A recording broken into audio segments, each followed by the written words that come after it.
Welcome everybody to another edition of Think with a Drink. That's the weekly webinar series brought to you by the Ares Foundation for Financial Education. And tonight we are doing what we're affectionately calling the ABCs, or the alphabet of Medicare coverage. Next slide. So real quick, told you that Think with a Drink is brought to you by the Ares Foundation for Financial Education. My name is Tom Alessi. I am the president of the Ares Foundation. I have been in financial services for over 23 years now. I'm an investment advisor. That means I act as a fiduciary whenever giving guidance or advice to any of my clients. I want to bring my vice president. Craig, why don't you introduce yourself? Sure. So I'm Craig Richardson. I am the vice president of the Ares Foundation. I've been in financial services over 18 years now, and I work with families to help them have a better relationship with their money. And Craig will be chiming in as we go along. For more information on Ares, you can visit our site, www.aresfoundation.org. Flip the screen, we get to the fun part of our episodes, which is, we call it Think with a Drink because we want to make some of this stuff be a little bit more casual, a little bit more relaxed. And tonight's episode, we are drinking, this is the Blizzard of 78 from our friends at Wormtown up in Worcester. The mother of all storms. This is a dark English brown ale, traditional but brewed with a hint of coffee from Acoustic Java in Worcester as well. Skol. Skol. So this isn't made from the snow of the blizzard from 78? No. Next slide. All right, Craig, real quick pop quiz for you. Oh, no. Medicare Part A helps cover, is it hospital costs, dental and vision, or your doctor visits? I'm going to say hospital costs. Ding, ding, ding, we have a winner. He is correct. Medicare Part A covers hospital costs. We'll break down the other alphabet to Medicare, but that's what A, when you turn 65, you get Part A, it's free. The only thing that goes along with Part A is a deductible that you would have to pay, but A itself only is responsible for hospital visits, hospital costs, not your regular doctor visits, not any of the other type of co-pays, exams, testing, or anything like that. Right. That's only B. in hospital care, that's it. In hospital care. Next slide. Right, so this just gives you a quick overview, cost comparison between what you may be paying if your employer on a plan at age 64, say, what it costs for a couple, and then what it means for you as a couple once you turn 65 and start paying for everything yourself, i.e. your Medicare premiums, your supplemental or advantage, we'll talk about those in a second, your Part D, that would be prescription drug plans, and all those other co-pays and supplements that you have to have with it. So as you can see on the screen, you know, it's almost double the price. Wow. Wow. So I guess it's free, but not free. Not free, yes. That is part of it. So it's sort of that conversation and thinking, all right, wait a minute, I'm getting Medicare, it's going to be less than what I'm paying, but not really when you start factoring in everything. And we'll talk about that. So next slide. So here comes the alphabet at you. So we talked about Part A, right? And so Part A is just that as Craig correctly answered on the quiz. It's hospital, skilled care, hospice care, right? It is free.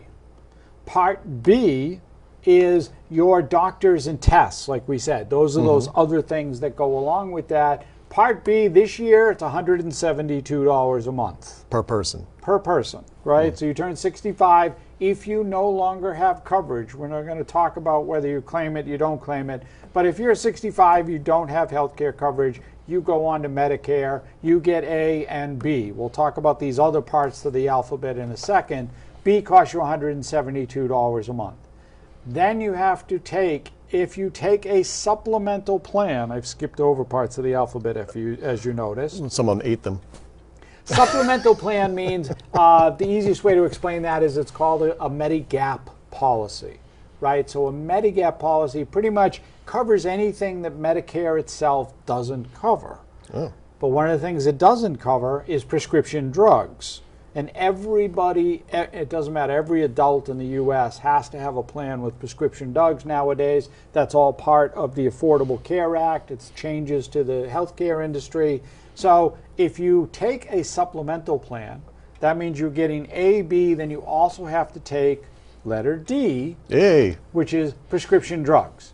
So you've now got A, B, and D along with your supplemental plan. What letter is missing from the alphabet so far, Craig? A, B, C. C, next slide. Let's see what the next slide says. I had to sing the song first so I could figure that out. So now we come to part C. So, sorry, I needed a sip there. I had to get that in. So if you elect, instead of taking the supplemental plan, you decide to take Part C.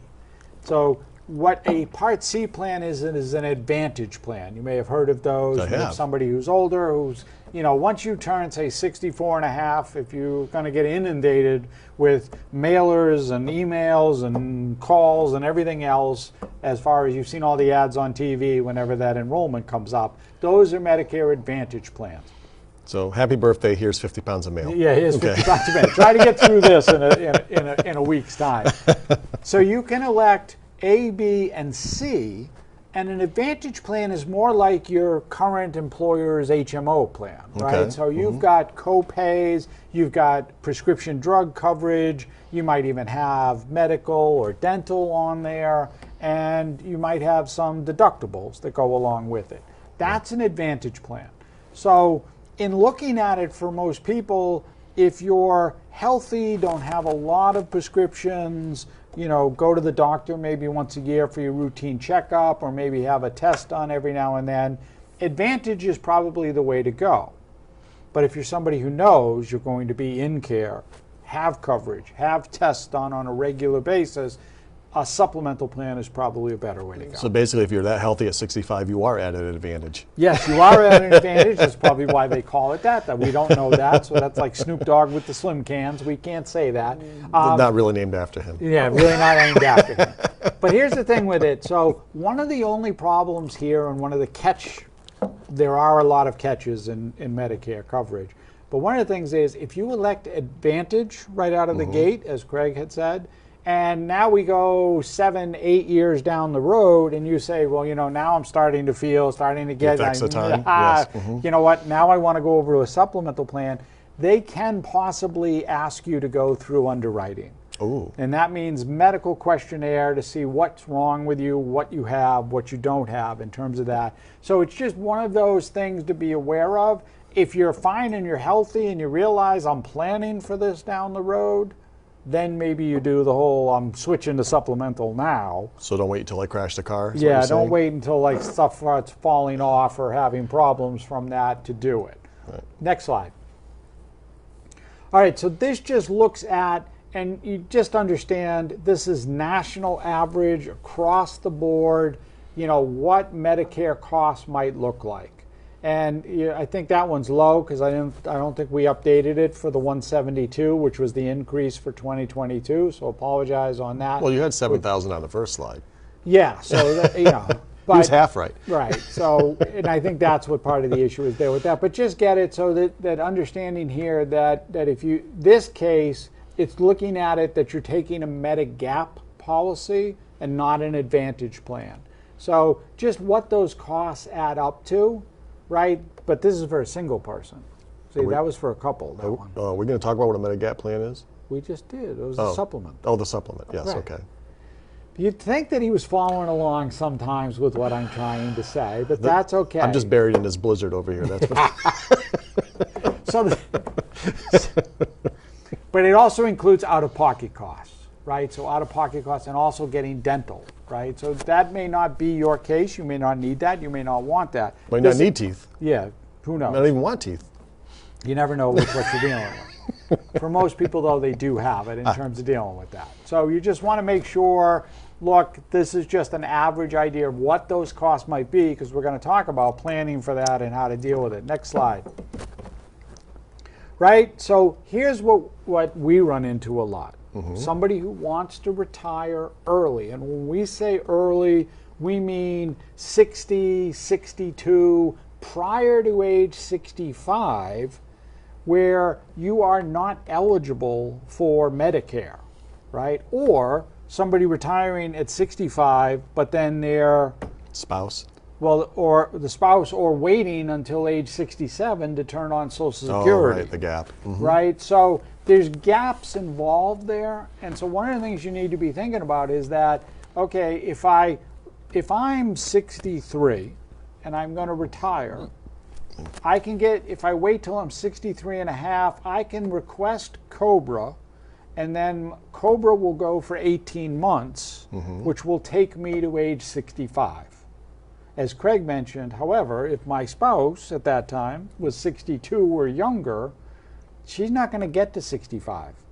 She's going to be short, and then you're going to have a gap for her, or for whatever spouse you might have, for the other side to fill in. So it's always a wonderful thing for people to be thinking about retiring early, or stopping work earlier, but that healthcare thing needs to be a consideration for it. Right. I think, like I said, coming through COVID, a lot of people have been asking that question. When can I retire? Can I retire early? I can't even tell you how many scenarios I've run for people just saying, what would it look like if I retired at 60, and what would that mean? Right. And like you've pointed out in the past, 65 in this country for retirement is an arbitrary number based on what? Yeah. Right? It used to be Social Security payout. Now it's based on the fact that your health care is tied to your work. Right. And so you can't pull that trigger until you solve that problem. And we've done other ways of solving that problem with retirement early too. Yeah. Right? Yeah, so it's just one of those things to be a consideration, to realize, and we understand planning for it, but you need to be planning for, if, in case of you're not a single individual, for the other people that might be affected by it. Next slide. Right, so one of the things with Medicare that's an interesting piece with it is Medicare, the cost, as we said, is $172 a month. However, what they added on and what they have are surcharges. These are cost additions. Should you make X amount more money in retirement, then they are going to add a surcharge onto your Medicare premiums. And you can see the slide there that says, if you're a single individual, you make more than $87,000, they're going to hit you with a 35% surcharge on your Medicare premium. Now, here's the thing. You may say, well, $87,000, I'm not going to get to $87,000. It doesn't take that much to get there when you start looking at what triggers those Medicare surcharges. First off, it's any income. So if you're working part-time, trying to fill in some hours, doing stuff just because you want to stay busy, that's income. That counts against you. If you're pulling Social Security and you earn X amount of dollars as an individual in this particular year, more than $25,000, they're going to tax your Social Security benefit. When they tax your Social Security benefit, guess what happens? It gets added on to that income that you have. You're drawing money out of your retirement accounts, Craig, all those things you've been saving for all this time. That's income to you. That gets added in there as well. Yeah, you get a pension. Pension. You know what? If you've got dividends, capital gains, anything that does that, that stacks on top of it, so that all of that starts getting towards that $87,000. And wait a minute, that means all of that's going to count against me eventually. So you got to be thinking, and one of the things with this, and the reason we share this slide, is that they haven't adjusted it. That's been the same number since it's like 2010. That's why you keep hearing all of that, hey, Medicare is going to run out of money, right? That whole thing. So they haven't adjusted this wage increase. They were supposed to do it, I want to say it was in 2 years, like 2024. They pushed it. They're not going to look at it until 2026 or 2028 now to adjust this slide where those increases, those amounts are going to change. So it's a factor. It's something that everybody needs to be thinking about, like, where am I getting my money from? Next slide. So with all those families that didn't have to worry about it, now they're slipping into those. And there it is. It's what's known as the modified adjusted gross income. That's MAGI, right? So as you can see, what increases that is Social Security, salary, pensions, required minimum distributions, really any withdrawals from retirement accounts, IRA distributions, as Craig said, dividends, capital gains, and then the one on the bottom there. The fun one. The fun one. That's any distributions that come out of municipal bonds. You've been told your whole life that municipal bonds are tax-free, whether they're tax-free from a federal standpoint or they're tax-free to the state standpoint, depending on which bonds you have and how they're done. The thing is, when you take distributions out of that municipal bond, they will count against your modified adjusted gross income. So even though you won't be taxed on it, Medicare is going to laugh at you and say, ha, ha, ha, we're going to add that on top here and we're going to put it in. What doesn't count against it? Roth. Right. So if you got access to a Roth through your employer or putting money into a Roth IRA, distributions out of a Roth. Same thing with a health savings account, an HSA. If you've got access to that, that's another way of getting income. You got to use it for medical purposes, but like we just talked about, you're old, right? You got stuff you needed, right? Life insurance, cash value life insurance, great opportunity to put money away that can be then withdrawn in retirement, which does not count against modified adjusted gross income. Right.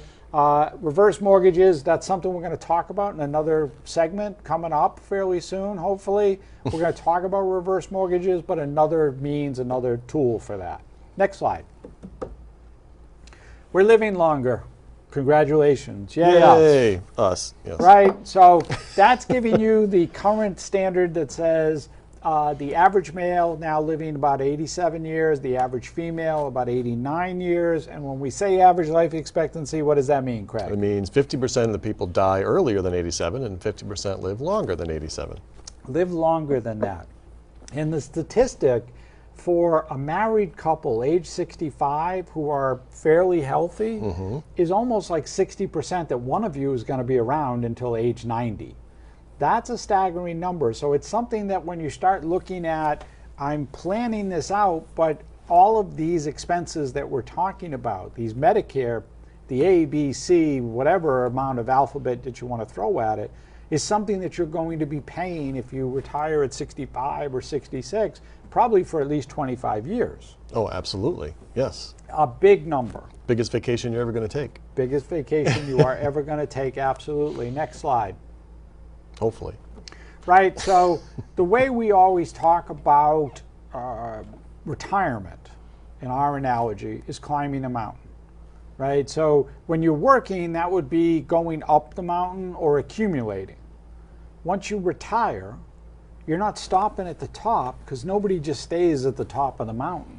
Well, some people do. Well, yes, but that's because die up there. Yes, right. They didn't choose to stay up there. The analogy is that retirement is getting back down safely. Making your way back down the mountain, that's navigating healthcare, navigating how you're making all of this work and how you're adjusting yourself to handle how you're paying for whether it's healthcare, assisted care, or some other type of need that you might have in retirement. And that looks like the blizzard of 78 too. See, that's why we're doing it. See, the blizzard of 78, it ties right in. There we go. The mother of all storms. Next slide. You know, so one of the things that we joke about when we're dealing with Medicare retirement is what we call the Silver Tsunami, right? So right now, 10,000 baby boomers a day are turning 65. This is putting enormous pressure on the whole healthcare, assisted need care, cost of medical care in the elderly population. Right, and that cost was going up at 6% a year prior to the inflation that we had. So I can only imagine what it's going to be like going forward when the demand increases. Right, and what it's saying to you on the slide, if you can't read it, it's fine. It's just by year 2030, so in about 8 years from now, 7.5 years, the entire baby boom generation will be 65 years old, which means they will almost all of them, A, be on Medicare, and B, be claiming Social Security. Wow. This is where the problem, this is where the concern of, you know, what's going to happen with these government benefits over time and how are we going to deal with that? And so one of the biggest concerns with this is the sort of misconception or myth about what Medicare is providing for your care versus you having to bridge or fill that gap in. Absolutely, right? Yep. Yeah. I mean, the nice part is you're living longer, but the not bad part is it costs you a lot more money to go longer. Yes. We may, you know, we still stay alive, but it just depending on how healthy we are in terms of staying alive. Next slide. So here's the thing with Medicare. Medicare is not going to cover any of your skilled or assisted needs in retirement. Medicare is there and will provide 100 days of coverage. That's it. The only time that you can qualify for skilled care at this point is if you go on Medicaid, which is different. And here in Massachusetts, that would be Mass Health. But in order to do that, you got to qualify. You got to have like no money, right? Right. It's not like the arcade. Yeah, it's Medicaid, which means you're defunct. You have no funds. Yes. You can have $2,000, I think, and that's about it. Correct. $2,000 is maximum. So what Medicare says is we'll cover 100 days. After that, you're on your own. And as you can see, it's a limit in terms of what they'll actually cover, right? And they'll cover home health, but it's really intermittent and it's not meant to be a long-term skilled type of care. Hospice they'll cover, that's terminal illness essentially in terms of going through that. Medicaid will only cover you in a skilled nursing facility. Medicaid will not cover you for at-home care, which is where most people want to be nowadays, right? They'll only cover you in a skilled nursing facility. So this is one of those, wait, I got to have this conversation. I thought Medicare or my Medicare Advantage plan would take care of this. Not the case. Very limited in terms of the coverage that's there. So just one of those things to clarify that while Medicare is health coverage, it is not skilled nursing coverage, especially not in the home. Right. Next slide. All right, so one of the things that Craig, myself, the rest of the Aries Foundation tries to do is try to help everybody have a handle on, understand, and get through some of these components, some of these pieces, the whole idea here of the ABCs of Medicare, which definitely stresses a lot of people out. We get that question all the time, right? Yeah, I mean, I think the big thing today, Tom, is that people like you like to refer to were in the panini generation, right? We say sandwich generation. You have raising kids and we're taking care of elderly parents. Well, nothing puts more stress on those than when the elderly parents don't have any protection. Right. Right. And maybe they need physical help, but they also need financial help at the same time because they didn't plan for these types of expenses. And as we become older, we start seeing even more impetus on us to have to be prepared for that. Yes. Because our children aren't going to be able to bear that burden either financially or physically. Yep. So I think that's why you said now it's really important to make sure you have a clear vision. Right. And so understand with Medicare, just to wrap up with that Medicare, you become eligible at age 65.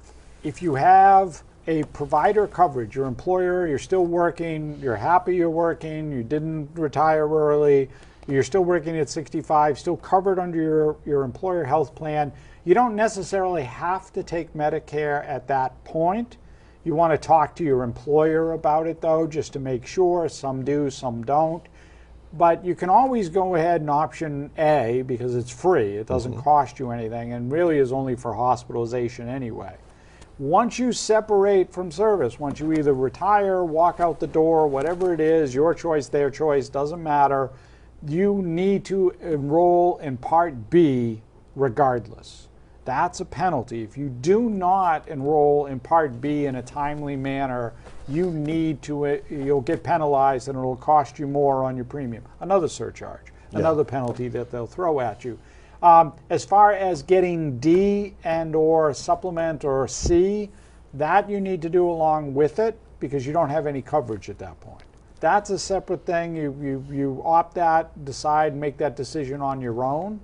But you absolutely, once you lose your health care privilege from your provider or wherever you're getting it from, at age 65, then you need to elect A and B.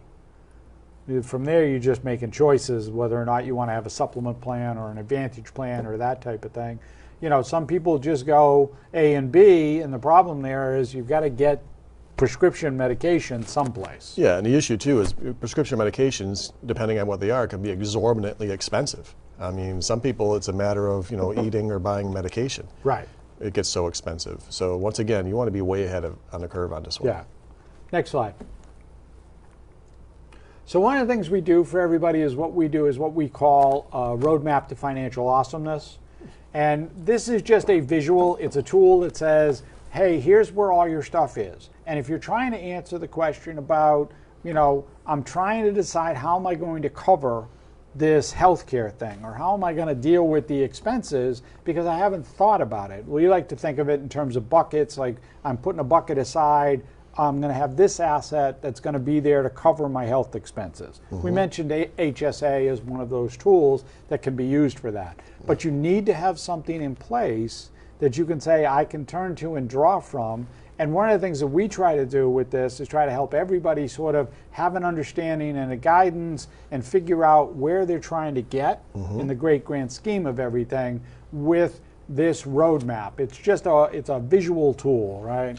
Yeah, it really cuts through all the confusion and puts everything on one page. So you can see your whole financial life in one quick glimpse. Right. As far as dealing with that and put you in a place that makes it much easier and able to see everything. Next slide. So we talked a lot about Medicare.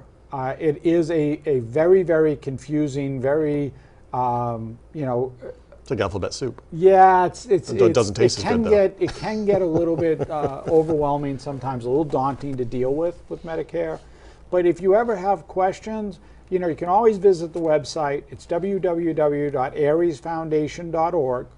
Or you can shoot us an email. We're happy to try to answer questions. That's info@aresfoundation.org. And what we try to say, everybody, is, understanding when you become eligible, how you're eligible, and then for the biggest part of it, like we talked about, if you're trying to retire early, how is not only you going to be impacted, but how is your spouse or somebody And the else rest of your family going to be impacted in trying to maneuver through this and navigate into what you're trying to get to. And on that note, I think we're going to say thanks and have a great evening.